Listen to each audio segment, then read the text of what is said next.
What happens when the world's largest military machine crosses a narrow strip of water, only to discover that numerical superiority doesn't automatically buy you victory? Step inside the war rooms of INDOPACOM, the Pentagon, and Taipei right now, because while everyone is staring at headlines about carrier hulls, Type 004 supercarriers, and P-8A Poseidon surveillance flights tracking underwater contacts across the Pacific, a terrifying realization is gripping military analysts. The battle for the Taiwan Strait isn't a theoretical debate anymore. For decades, the math was supposed to be simple. China has the factories, the shipyards, the endless hordes of stealth fighters, and a naval armada growing at a speed the world hasn't seen since World War II. The conventional wisdom whispered in every think tank from Washington to London was that if Beijing ever decided to cross the Taiwan Strait, it would be over before the West could even finish drafting a statement. Except someone forgot to tell Taiwan. And more importantly, someone forgot to tell the guys sitting in the dark, humming war rooms of INDOPACOM and the Pentagon, who are watching a hypothetical alternate history scenario unfold that is rewriting every textbook on modern warfare. Today, we are diving deep into a high-stakes, breathless breakdown of how a massive, overwhelming military machine just ran headfirst into an impenetrable wall of geography, asymmetric genius, and sheer tactical stubbornness. Pour yourself a cup of coffee, lock in, and let's break down how the greatest military invasion plan in modern history just started falling apart at the seams. Let's start with a brutal geography lesson that Washington defense analysts obsess over every single night. Look at a map of the Taiwan Strait. It is roughly 130 kilometers of water separating China from Taiwan. To anyone scrolling through social media, 130 kilometers sounds like a casual afternoon boat ride. To a military logistician, it is a liquid meat grinder. We are talking about some of the most volatile, unpredictable waters on Earth, choked by fierce tides, brutal weather, jagged coastlines, and a massive mountain spine running down the center of Taiwan that acts like a natural radar-blocking fortress. People hear amphibious invasion, and they picture World War II newsreels, some landing craft hitting a sandy beach, and troops running forward. That is not how a modern war works. To cross that 130-kilometer gap, an attacking force doesn't just need boats. They need absolute, uncontested air superiority over the entire strait. They need to completely blind enemy radar, sweep underwater minefields that take months to clear, suppress hundreds of hidden coastal batteries, and secure functional ports on the other side to unload millions of tons of fuel, ammunition, tanks, food, and medical supplies. Under constant fire, without pausing, for weeks. It is quite literally the hardest military operation ever conceived by human beings, and Beijing's war planners knew it. That is why their entire playbook relied on one single, terrifying concept: shock and awe so violent, so fast, and so overwhelming that the defense would collapse before it even woke up. Imagine the opening hour of this hypothetical conflict. The sky over the Taiwan Strait lights up with the thunderous roar of long-range precision missile strikes. Electronic jamming floods the airwaves. Satellite feeds glitch and die. Cyber attacks paralyze civilian infrastructure, and the initial wave of Chinese J-20 stealth fighters and H-6 bombers pushes hard across the median line. In Beijing's war rooms, the atmosphere is electric. The initial reports roll in. Taiwanese radar sites are going dark.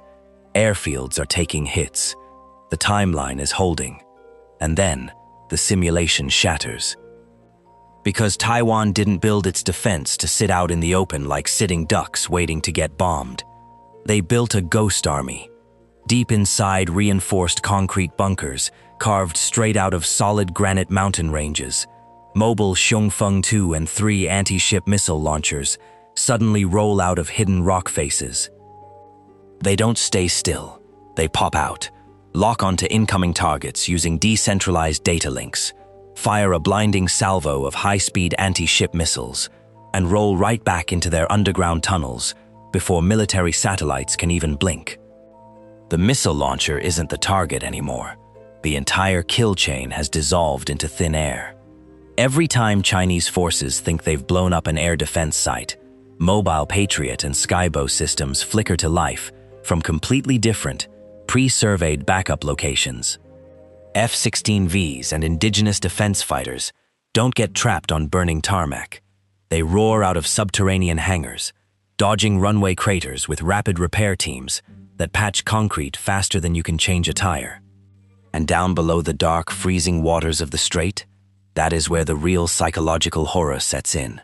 Silent, unseen advanced submarine patrols and underwater sensor networks begin whispering coordinates back to command. Even the ghost-like possibility of U.S. Virginia-class attack submarines lurking silently in the deep forces' massive Chinese amphibious transport fleets to slam on the brakes, zigzag, alter course, and burn through precious fuel and escort resources. You don't have to sink every single ship in an invasion fleet to win a war. You only have to make the invasion impossible to sustain. This is the moment the entire character of the battle flips upside down. Inside the PLA command centers, the clock is ticking way too fast. The beaches aren't secure. The ports are choked with debris and targeted by coastal defense batteries.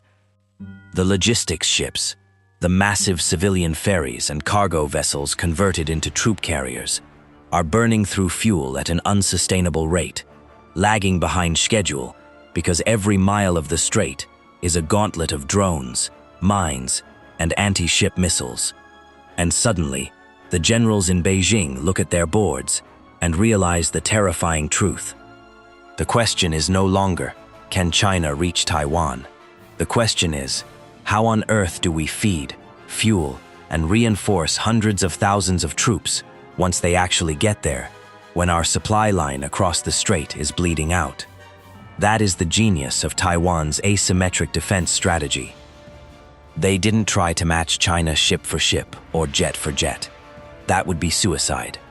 Instead, they turned China's greatest strength, its massive, beautiful, incredibly expensive armada of supercarriers, amphibious landing ships, and support vessels, into a logistical nightmare. When you cram hundreds of massive military platforms into a narrow 130-kilometer bottleneck under a relentless hail of smart munitions, mines, and drones, your size stops being an asset.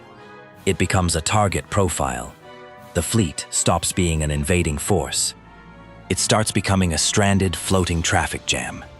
Now, let's zoom out and look at why this matters so intensely to you, sitting right here in America. Because a war in the Taiwan Strait was never going to stay contained to a tiny island in Asia.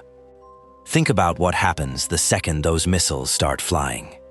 We are talking about TSMC and Taiwan's semiconductor fabs, the microscopic heart of the entire global technology ecosystem. Every smartphone in your pocket, every server running American cloud computing, every advanced guidance system in the US military relies on chips built right there. If those factories go offline, the global economy doesn't just catch a cold, it goes into cardiac arrest overnight. And strategically, look at the map of the Western Pacific. American forces stationed at Kadena Air Base in Okinawa, Andersen Air Force Base in Guam, and the mighty US 7th Fleet operating out of Japan are inextricably linked to this chessboard. If the first island chain falls, the entire security architecture of the Indo-Pacific collapses, and American deterrence takes a hit that it might never recover from. That is why INDOPACOM and the Pentagon aren't watching this as distant observers. They are watching it as a preview of the most dangerous geopolitical era in human history. Which brings us to the final, shocking revelation that is currently echoing through the highest levels of global defense planning. China didn't lose this hypothetical war because Taiwan magically vaporized every single soldier in the People's Liberation Army. That's a Hollywood movie fantasy. Taiwan took hits. Air bases were damaged. Ships were lost. No, China faced a strategic catastrophe because Taiwan proved a chilling, undeniable truth to every superpower on Earth. You can have all the numerical superiority, all the supercarriers, and all the missiles in the world. But if a defender is smart enough, disciplined enough, and lethal enough, they can make the price of victory so exorbitantly high that winning becomes identical to losing. The world's largest military machine didn't suddenly become weak. Taiwan simply proved something far more dangerous to any empire with global ambitions. That your greatest advantage, your massive, unstoppable military machine, can be turned into the very thing that is hardest to move, hardest to protect, and hardest to replace. And that is the exact lesson Washington is going to remember long after the smoke clears. Because in a modern war of survival, victory isn't about destroying every enemy on the horizon. Sometimes, it's about making the enemy realize that the cost of taking another step forward is a price they simply cannot afford to pay.